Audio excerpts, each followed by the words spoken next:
যদি কোনো ব্যক্তির পরিবারের ভিতরে সংসার নষ্টের জাদু করা হয়, তাহলে মনে রাখতে হবে ওই স্বামী আর স্ত্রী কখনো তারা আর সুখে সংসার করতে পারবে না, তাদের বিচ্ছেদ হবেই হবে। আজকে আমাদের সমাজটা এমন হয়ে গেছে, নিজের মা, সন্তান এবং সন্তানের বউকে তাবিজ তোমার করে তাদের দুজনকে আলাদা করার চেষ্টা করা হয়। কেন? স্বার্থে যখন আঘাত লেগে যায়, স্বার্থে যখন আঘাত লাগার কারণে নিজের আপন সন্তানের বৌমাকে কিভাবে বিদায় করা যায়, অনেক শাশুড়ি আছে বৌমাকে তাবিজ করে, অনেক শাশুড়ি আছে। এখন আপনারা বলবেন হুজুর এটা কিভাবে? দেখেন, এই কাজগুলো আমরা করি বিদায় আমাদের কাছে অনেক পেশেন্ট আসে, আর বেশিরভাগ পেশেন্ট এমন আসে যে শাশুড়ি আসে নিজের বৌমাকে কিভাবে বিদায় করা যায়। আমি অনেককে জিজ্ঞাসা করি, মা আপনি চাচ্ছেন আপনার বৌমা যেন বিতাড়িত হয়ে যায়, শেষ হয়ে যায়, তার কাছ থেকে চলে যায়। আচ্ছা আপনি বলেন তো আপনার সন্তান বৌমাকে ভালোবাসে কিনা, তার স্ত্রীকে ভালোবাসে কিনা? তখন বলে হ্যাঁ হুজুর অনেক ভালোবাসে।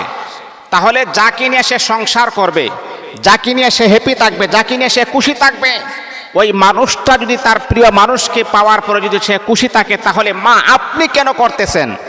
আমার ভালো লাগে না। দেখছেন, নিজের স্বার্থের জন্যে আপন সন্তানের সংসারটাকে কিভাবে নষ্ট করা যায় তাবিজ করা হচ্ছে। আমি বললাম, মা এই কাজ আমি কখনো গ্রহণ করি না, স্বামী স্ত্রী বিচ্ছেদ আমি ঘটাই না, স্বামী স্ত্রীকে কিভাবে জোড়া লাগানো যায় সেই কাজগুলো আমি করি। সম্মানিত হাজিরিন, সংসার নষ্ট করার জাদু যদি করা হয় তাহলে আপনি কিভাবে বুঝবেন?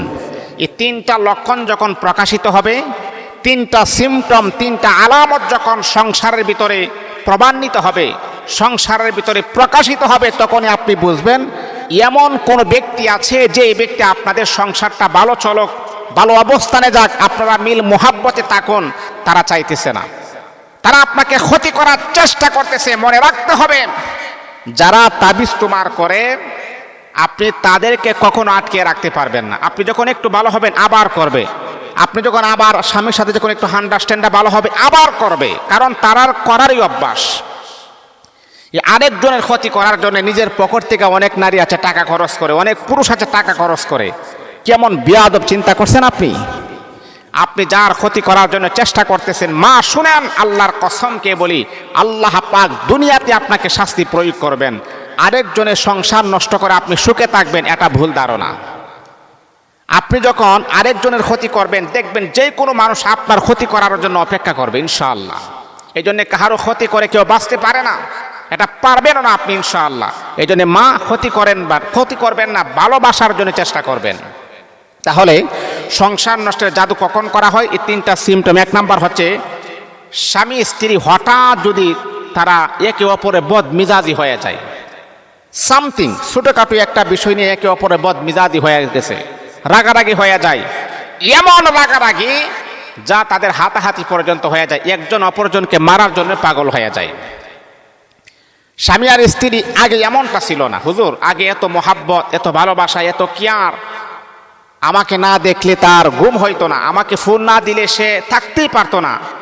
আর আজকে সে যখন বাসায় আসে, আমি তার সাথে কথা বলি না, সেও আমার সাথে কথা বলে না, এমনকি সে আমার চেহারাটা পর্যন্ত দেখতে পারে না। এত ভালোবাসছিল আমার স্বামী, আজকে আমার চেহারাটা পর্যন্ত তার কাছে ঘৃণিত মনে হয় কেন?